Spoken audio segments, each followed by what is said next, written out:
வணக்கம் நண்பர்களே. இந்த வீடியோல நம்ம ஒரு சோகமான செய்தி தான் பார்க்க போறோம். பிரபல நடிகருக்கு இதய அறுவை சிகிச்சை செய்யப்பட்டு தீவிர சிகிச்சை பிரிவில் மருத்துவமனையில் அனுமதிக்கப்பட்ட செய்தி சோசியல் மீடியா முழுவதும் வெளியாகி அவருக்காக பிரார்த்தனை செய்யப்பட்டு வருகிறது.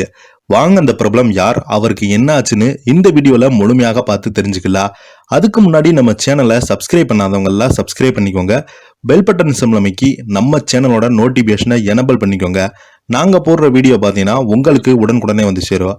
வாங்க என்ன தகவல்னு இந்த வீடியோல பார்த்து தெரிஞ்சுக்கலாம். பிக் பாஸ் பிரபலம் பாவா செல்லத்துறைக்கு இதய அறுவை சிகிச்சை தீவிர சிகிச்சை பிரிவில் அனுமதிக்கப்பட்டிருக்காங்க. விஜய் டிவியின் பிக் பாஸ் நிகழ்ச்சி தற்போது 7வது சீசனில் இறுதி கட்டத்தை எட்டியுள்ளது. இந்த நிகழ்ச்சி கடந்த அக்டோபர் 1ஆம் தேதி துவங்கப்பட்ட நிலையில் துவக்க ஆட்டக்காரர்களாக 18 பேர் நிகழ்ச்சியில் என்ட்ரி கொடுத்தாங்க. இதில் எழுத்தாளர் பாவா செல்லத்துறையும் ஒருவர். எழுத்தாளரான இவர் இந்த நிகழ்ச்சியில் கலந்து கொண்டது தவறு என்று முன்னதாக விமர்சனங்கள் எழுந்தது. இதனால் பாவா செல்லத்துறை மீது அதிக கவனம் குவிந்தது. இந்த நிகழ்ச்சியில் இவர் தொடர்ந்து தாக்கு பிடிப்பாரா என்ற விமர்சனங்களும் எழுந்து வந்தது. இதற்கு ஏற்றாறு போல பாவா செல்லத்துறை சில தினங்கள் கூட நிகழ்ச்சியின் தாக்கு பிடிக்க முடியலை. நிகழ்ச்சியில் இருந்து அவரே வெளியேறினார். முன்னதாக நிகழ்ச்சியில் பாவா செல்லத்துறை கூறிய கதை சிலரையும் கண்கலங்க செய்தது.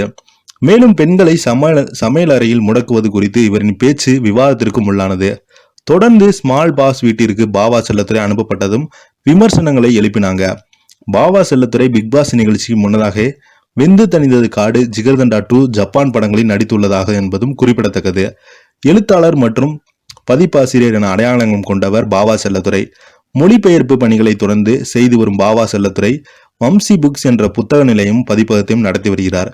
எழுத்து, பதிப்பு ஆகிய பணிகளுடன் நடிப்பிலும் கதை சொல்ல நிகழ்வுகளிலும் மிகவும் பிஸியாக செயல்பட்டு வருகிறார் பாவா செல்லத்துறை.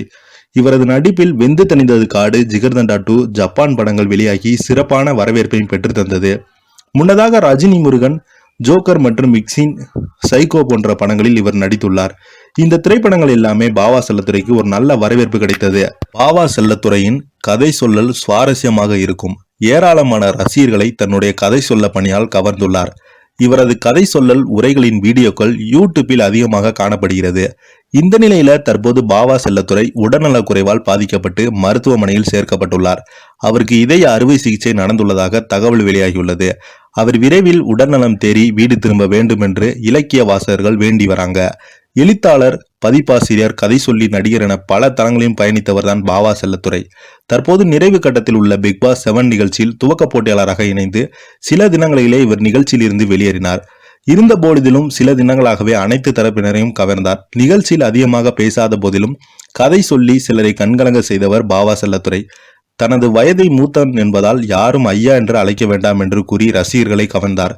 பெண்கள் நன்றாக சமைப்பதாக கூறி அவர்களை சமையலறையிலிருந்து ஆண்கள் உட்கார வைப்பதாக பாவா பிக் பாஸ் நிகழ்ச்சி கூறிய கருத்திற்கு ஏராளமான ரசிகர்கள் வரவேற்று சமூக வலைதளங்களில் கமெண்ட் செய்து வந்தாங்க. பாவா செல்லத்துறை ஆர்மியும் ரசிகர்கள் உருவாக்கி அவருக்கு ஆதரவான கருத்துக்களையும் பலரும் பதிவிட்டாங்க. மொத்தத்தில் பிக் பாஸ் நிகழ்ச்சியில் அதிகமான நாட்கள் இல்லாத நிலையிலும் சிறப்பாக செயல்பட்டு ஏராளமான ரசிகர்களை கவர்ந்தார் பாவா செல்லத்துறை. இந்த நிலையில தற்போது உடல்நலக் குறைவால் மருத்துவமனையில் சிகிச்சை பெற்று வருவது ரசிகர்களிடையே மிகப்பெரிய ஒரு வருத்தத்தை ஆழ்த்தியுள்ளது. இந்த வீடியோ உங்களுக்கு பிடிச்சிருந்தா லைக் பண்ணுங்க, ஷேர் பண்ணுங்க, கமெண்ட் பண்ணுங்க. நன்றி, வணக்கம்.